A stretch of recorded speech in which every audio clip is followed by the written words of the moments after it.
Vamos a hacer una serie de consideraciones sobre los delitos contemplados en la ley orgánica sobre el derecho de la mujer a una vida libre de violencia.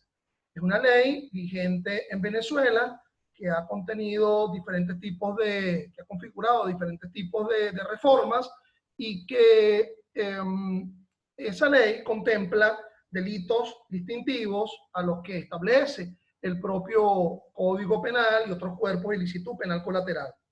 Quien les habla es el profesor Ángel Serpa Aponte y estoy hablando en abril de 2020 desde Caracas, Venezuela, fundamentalmente en esta clase para mis alumnos de la Universidad Central de Venezuela en la materia Derecho Penal, parte especial. La ley orgánica sobre el derecho de la mujer a una vida libre de violencia se deriva fundamentalmente a partir de un convenio, la Convención Belé do Pará en Brasil, que se realizó, ¿verdad?, a los efectos de verificar el cumplimiento de pautas de tratamiento igualitario entre género y la circunstancia vinculada a la existencia de específicos delitos que afectaban a la mujer en una forma connatural, en una forma esencial. Lo primero que uno tendría que preguntarse frente a una ley como esta, y que es una ley compleja. Compleja es no porque sea difícil, sino porque es una ley que contempla tanto aspectos sustantivos, que es la descripción de los ilícitos, es decir, de los tipos penales allí ubicados, como aspectos adjetivos, que sería la ubicación de un procedimiento. Ahora bien, fíjense cuáles serían las dos normas subyacentes que estarían al lado de esta ley. Bueno, estaría en primer lugar el Código Penal, que en su parte general, en su libro primero, describe la llamada dogmática jurídico-penal, todos los elementos que conllevan al establecimiento de la responsabilidad penal, la tipicidad, la culpabilidad, la antijuricidad, pero también nos encontramos con el Código Orgánico Procesal Penal. Código Orgánico Procesal Penal que establece procedimientos. Ambos, tanto el Código Orgánico Procesal Penal en Venezuela, el COP, como el Código Penal son anteriores, ¿verdad?, a dicha ley, a dicha ley orgánica sobre el derecho de la mujer a una vida libre de violencia. Recordemos que el concepto de orgánico que se establece es que desarrolla una norma, un principio o un valor constitucional. Ustedes se preguntarán, bueno, ¿cuál será esa norma, cuál será ese valor constitucional que establece esa diferenciación para lo cual surge la necesidad de una protección de carácter distintiva dentro de esta ley? Porque en la Constitución, pues ciertamente se encuentra el llamado interés superior del niño, ese principio, ¿verdad?, que es lo que ha configurado, ha legitimado el carácter orgánico, por ejemplo, de la Ley Orgánica de Protección de Niño, Niña y Adolescente. Dentro del Código Penal, dentro de la Constitución, se establece el debido proceso, artículo 49, y por lo tanto, la ley que establezca procedimiento, obviamente tendría que ostentar un carácter orgánico. Pero ¿dónde está esa forma diferenciada de visualizar la existencia de delitos que solamente se conciben fundamentalmente en la idea de que el victimario es un hombre frente a una mujer? Es decir, ese indubio pro femina, ese indubio pro femini, uno se encargará, uno se cansará, ¿verdad?, de buscar, de indagar dentro de esa Constitución y no lo va a conseguir. Bueno, no importa que uno no lo consiga, porque allí está el artículo 22 de la Constitución estableciendo que los derechos fundamentales esenciales al propio ser existen, coexisten, independiente de su consagración, independiente de su positivización. Basta vernos a nosotros, ¿verdad?, a los seres humanos, en nuestras diferencias fenotípicas, la diferencia fenotípica entre un hombre y una mujer, pero también para darnos cuenta de esa esencial desigualdad. Pero también hay mucha historia, ¿verdad? Hay mucho tratamiento social del asunto, hay mucha iniquidad. Basta ver el ejemplo venezolano, en el cual solamente en la Constitución del año 1947 es donde se permitió el derecho del voto a la mujer. Basta ver, por ejemplo, relaciones de desigualdad que se establecen a partir del propio tipo penal, delitos tales como, por ejemplo, la seducción con promesa matrimonial, en donde se indica que para que alguien sea responsable del delito de seducción con promesa matrimonial, bueno, la mujer tiene que ser reconocidamente honesta. Hasta hace poco existía el delito de adulterio contemplado dentro del Código Penal, al cual anuló la Sala Constitucional, en la cual se establecía que solamente la responsable del delito de adulterio, bueno, sería la mujer casada, siendo que quien cohabitaba, no siendo su esposo, era un cómplice necesario, ¿verdad?, frente al delito, o un cooperador inmediato, porque no era responsable. Bueno, tanta iniquidad es lo que de alguna forma ha conducido en el ámbito venezolano a la promulgación de esta ley orgánica sobre el derecho de la mujer a una vida libre de violencia, que a partir de ahora, como el título es tan extremo, tan largo, vamos a denominar Ley de Violencia de Género, porque ya sabemos formalmente cuál es su denominación. Entonces, hay varias precisiones frente a esta ley y a lo que yo quiero abordar en lo que resta de esta sesión de hoy, que no puede ser muy extensa, máximo 40, 30 minutos, ¿verdad? Y que está dirigida fundamentalmente a mis alumnos, es que aquí solamente voy a abordar los aspectos vinculados a la noción sustantiva de dicha ley. Es decir, la noción de derecho penal material, sustantivo. No puedo abordar el aspecto procedimental, y que es muy importante, bueno, y que se abordan los llamados procedimientos especiales, ya no solamente los que están regulados en el COP, sino ya los que surgen de leyes especiales. Entonces, fíjense, esta ley conlleva la noción de violencia de género, que se ubica en la idea, pues, ciertamente, pues, se ubica en la idea que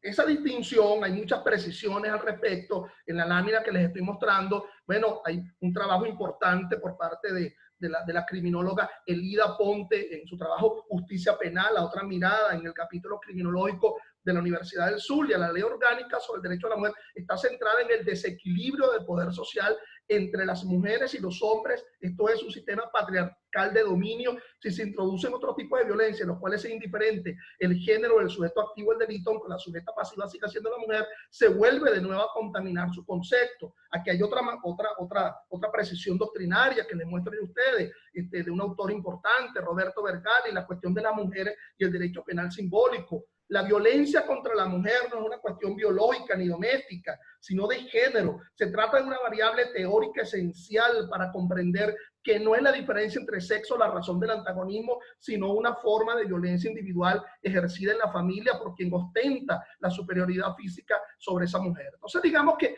el vaivén filosófico en que se estructura la existencia de esta ley orgánica sobre el derecho de la mujer a una vida libre de violencia se asume fundamentalmente en la idea que de esta aparente desigualdad sobre la base de esta distinción hasta de conformación física, ¿ok?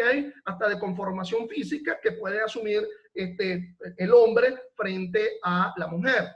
Bueno, entonces, dada esa consideración, yo creo que sin más, dado que el tiempo pues nos apremia, tendríamos que empezar a abordar los diferentes ilícitos que se ubican dentro de esta especial ley. En primer lugar, yo quiero, como lo establece la lámina, hacer una precisión de carácter, digamos, procesal, procedimental, pero que está vinculado también al ámbito de lo penal, al ámbito de lo penal sustantivo. Y es lo que establece, pues, el artículo 67 de la ley, que nos dice que los tribunales especializados en violencia son competentes para conocer los hechos de violencia en que la víctima sea una mujer, a fin de determinar si existe la comisión de alguno de los delitos previstos en esta ley, incluidos el femicidio, la inducción o ayuda al suicidio, y luego dice al final, se aplicarán supletoriamente las disposiciones del Código Penal y el Código Orgánico Procesal Penal en cuanto no se oponga a lo aquí previsto. Por lo tanto, la jerarquía se ubica como una noción de jerarquía, es de carácter superlativo, lo que establece la propia ley, tanto en la descripción de los ilícitos, de los tipos penales, como en el aspecto procedimental. Pero ojo, La parte penal, la parte dogmática, todavía se encuentra ubicado dentro del libro primero del Código Penal. Y cómo pudiéramos dejar de lado precisiones vinculadas, bueno, a la existencia de causas de justificación, a la existencia de la tipicidad, a la existencia de las condiciones que excluyen la culpabilidad. Entonces, bueno, también, pues, es decir, esa preeminencia que existiría dentro de esa ley no puede ser de forma alguna desestimando lo que establezca el Código Penal como ley, digamos, pivotal, fundamental para el llamado establecimiento de la responsabilidad penal. Por otra parte, debo advertir lo siguiente.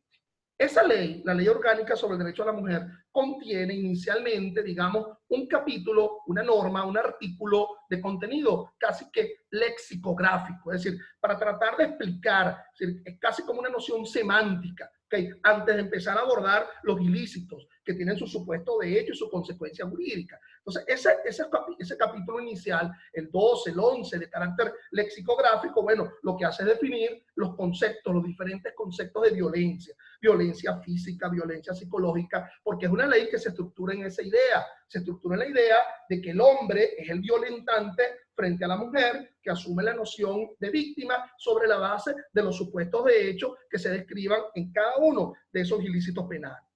Entonces, al margen de ese capítulo, digamos, de contenido lexicográfico, también, bueno, hay una descripción plena, eficiente, pues. Fíjense que aquí no podemos dejar de lado, como ustedes lo ven allí, el artículo 83, el artículo 84, ¿ok? Del Código Penal, que es el que establece, digamos, la distinción entre perpetrador y partícipes. Se dice que el perpetrador es quien asume el verbo rector del tipo, es decir, aquel que con su conducta, con su acción o con su omisión se adscribe en su conducta a lo redactado en un supuesto de hecho que contiene un verbo fundamentalmente. Pero también, eso sería el perpetrador, pero también estaríamos hablando de los partícipes. Entonces, esa noción de partícipe que obliga a hablar de cooperador inmediato, de cómplice necesario, de determinador, de instigador, y que sin más, si alguien, aún siendo mujer, asume esa noción de cooperador inmediato, de partícipe, y que en alguna de estas normas hasta le confiere la misma pena del propio autor, bueno, será juzgado por los tribunales de violencia de género, que digamos que es la parte, pues digamos la gaveta procesal del asunto, el componente procesal del asunto, es que estos delitos van a ser juzgados no solamente para un procedimiento especial que establece la ley, sino por los llamados tribunales de violencia de género, tanto tribunales de control, de juicio, de ejecución, cortes de apelaciones, y al final todo este tipo de embudo va a conllevar a la sala de casación penal como último tribunal que va a revisar pues el recurso de casación frente a decisiones que se hayan pronunciado dentro del procedimiento especial. Entonces, démosle cabida a el análisis muy somero, muy sucinto, ¿verdad? Algunos de estos ilícitos que se encuentran ubicados en la especial ley. En primer lugar, vamos a hablar que como consideración general, la relación que puede existir entre victimario y víctima es una relación, digamos, de desprecio de género. Es aquí donde está el concepto culpabilístico, subjetivo del asunto. Es decir, tiene que mediar para la probanza de esa responsabilidad, tiene que verificarse una relación de desprecio de género, ¿ok? Tiene que visualizarse el asunto. Es decir, el ladrón que está siendo perseguido por un policía y que para que el policía no lo atrape, le dispara y mata al policía, siendo que casualmente era una mujer policía, no estamos hablando dentro del ámbito de violencia de género, porque no había esa noción de desprecio. Alguien que en un vehículo con vidrios oscuros, le diga al de adentro, salte del carro, ¿verdad? A los efectos de realizar el robo. Bueno, en primer lugar, el robo no está descrito dentro del ámbito de la Ley Orgánica sobre el Derecho a la Mujer a una Vida Libre de Violencia, pero si alguien de forma trasnochada quisiera decir, bueno, pero hay una forma allí de violencia patrimonial, pero no hay una asunción, una concepción de desprecio de género. Es decir, era frente a cualquier tipo de víctima que tuviese en ese momento la tenencia del vehículo. Entonces, lo primero es que hay que significar, pues, esa noción de desprecio fundamental en el ámbito del género, ¿ok? Como mecanismo que conlleva al llamado establecimiento de la responsabilidad penal al margen de las descripciones específicas que se verifican en cada uno de los ilícitos. Entonces, veamos este primer ilícito, el delito de violencia psicológica, que conlleva una pena de 6 a 18 meses, descrito en el artículo 39. Son varios los supuestos de hechos que allí se verifican: tratos humillantes, ofensas, aislamiento, vigilancia permanente. Pero fíjense que al final se evidencia una pauta de carácter culpabilístico, subjetivo, y que atente contra la estabilidad emocional o psíquica de la mujer. Es decir, la realización de esa conducta conllevan a ese tipo de finalidad. Si no podemos dejar de lado, por ejemplo, la teoría finalista del delito, que aquella famosa concepción de que toda causa no puede ser una causa invidente, tiene que ser una causa con una determinada finalidad.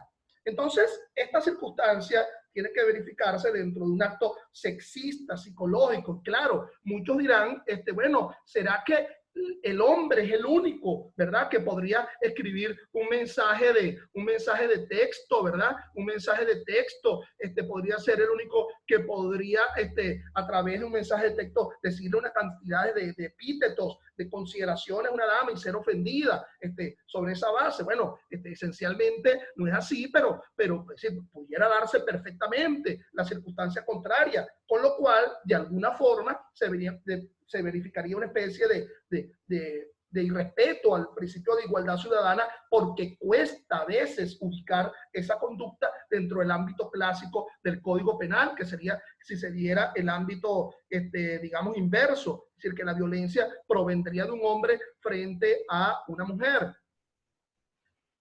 Sigamos abordando otros ilícitos, ¿verdad?, establecidos dentro de la ley orgánica sobre el derecho de la mujer a una vida libre de violencia. Entonces, otro de estos ilícitos, pues, que se verifican dentro de este ámbito de la ley orgánica sobre el derecho de la mujer a una vida libre de violencia, contemplado en la especial ley, fíjense que acá yo les estoy mostrando una decisión de la Sala Constitucional en el sentido